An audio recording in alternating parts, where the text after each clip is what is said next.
లక్షలాది మంది రైతులు పీఎం కిసాన్ సమ్మాన్ నిధి 21వ విడత కోసం ఆసక్తిగా ఎదురుచూస్తున్నారు.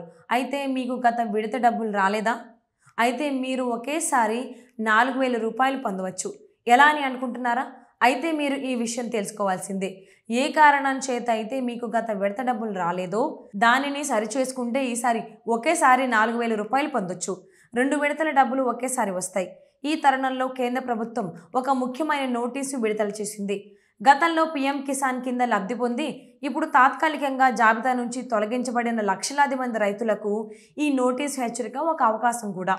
పీఎం కిసాన్ పథకంలో మార్గదర్శకాలను ఉల్లంఘిస్తున్న రైతులు చాలామంది ఉన్నట్లు ప్రభుత్వం తన అధికారిక వెబ్సైట్లో స్పష్టం చేసింది. అనర్హులై ఉండి కూడా లబ్ధి పొందిన లక్షలాది మంది రైతుల పేర్లను తొలగించినట్లు తెలిపింది. అక్రమంగా లబ్ధి పొందుతున్న రైతులను ఉపేక్షించేది లేదని కేంద్ర ప్రభుత్వం తేల్చి చెప్పింది. అయితే నిజమైన లబ్ధిదారులకు ఇది ఊరట కలిగించే వార్త. తొలగించిన పేర్లపై భౌతిక ధృవీకరణ జరుగుతుంది. ధృవీకరణ తర్వాత అర్హులైన రైతులకు పథకం ప్రయోజనాలు తిరిగి లభిస్తాయి. 21వ విడత తేదీకి ముందు ఈ కారణంగానే మీ పాత వాయిదాలు కూడా ఆగిపోయాయేమో తెలుసుకోవడం చాలా అవసరం. ప్రభుత్వం ఇచ్చిన పూర్తి ప్రకటన అనర్హతకు గల కారణాలు, మీ స్థితిని తనిఖీ చేసుకునే సరైన విధానం ఇప్పుడు తెలుసుకుందాం. లక్షలాది మంది రైతులు అనర్హులుగా ఎందుకు మారారు? దీనికి కారణాలు ప్రభుత్వం వెల్లడించింది. కేంద్ర ప్రభుత్వం పీఎం కిసాన్ పథకంలో లబ్ధి పొందుతున్న అనర్హులైన లబ్ధిదారులను గుర్తించింది. వారి పేర్లను జాబితా నుంచి తొలగించే ప్రక్రియ మొదలైంది. ప్రభుత్వం అనర్హులుగా గుర్తించిన రైతులకు ముఖ్య కారణాలు ఇప్పుడు తెలుసుకుందాం. భూమి యాజమాన్యపు హక్కులు. ఫిబ్రవరి 1, 2019 తర్వాత భూమి యాజమాన్యపు హక్కులు పొందిన రైతులు అనర్హులు. కుటుంబంలో చాలామంది సభ్యులు, ఒకే కుటుంబంలోని భార్య, భర్త, ప్రధాన సభ్యుడు లేదా మైనర్ పిల్లలు, ఇలా చాలామంది సభ్యులు లబ్ధి పొందుతున్నారు. ఇది మార్గదర్శకాల ప్రకారం చట్టవిరుద్ధం. కొన్ని నెలల క్రితం వచ్చిన ఒక నివేదికలో పీఎం కిసాన్ పథకంలో పెద్ద అక్రమం జరిగినట్లు కేంద్ర ప్రభుత్వం వెల్లడించింది. భార్యాభర్తలు ఇద్దరూ ఒకేసారి పీఎం కిసాన్ వాయిదాలు పొందుతున్న 29.13 లక్షల అనుమానాస్పద కేసులను ప్రభుత్వం గుర్తించింది.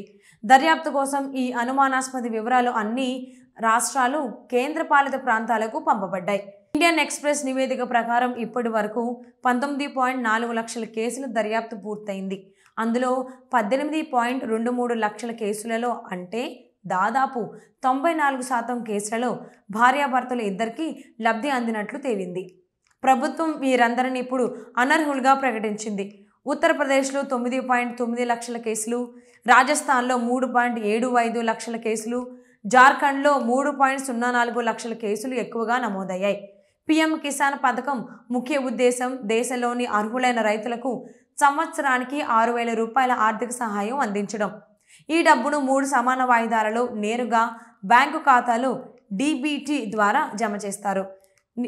నియమాల ప్రకారం ఒకే కుటుంబంలోని, అంటే భార్య, భర్త, మైనర్ పిల్లలు మాత్రమే ఈ పథకం లబ్ధి పొందొచ్చు.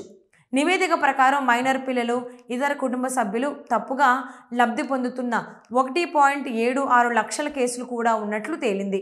దీనికి అదనంగా 33.34 లక్షల రిజిస్ట్రేషన్లో గత భూ యజమానుల వివరాలు అసంపూర్ణంగా, తప్పుగా ఉన్నట్లు దర్యాప్తులో బయటపడింది. ప్రస్తుతం ప్రభుత్వం అనర్హులైన రైతులను గుర్తించడం, జాబితాను శుద్ధి చేయడంపై దృష్టి పెట్టింది. 21వ విడత నిధుల గురించి ఇంకా ఎలాంటి అధికారిక ప్రకటన రాలేదు. రైతులందరూ అప్రమత్తంగా ఉండాలి. తమ స్థితిని క్రమం తప్పకుండా తనిఖీ చేసుకోవాలి. అప్పుడే వారు తదుపరి విడత లబ్ధిని కోల్పోకుండా ఉంటారు.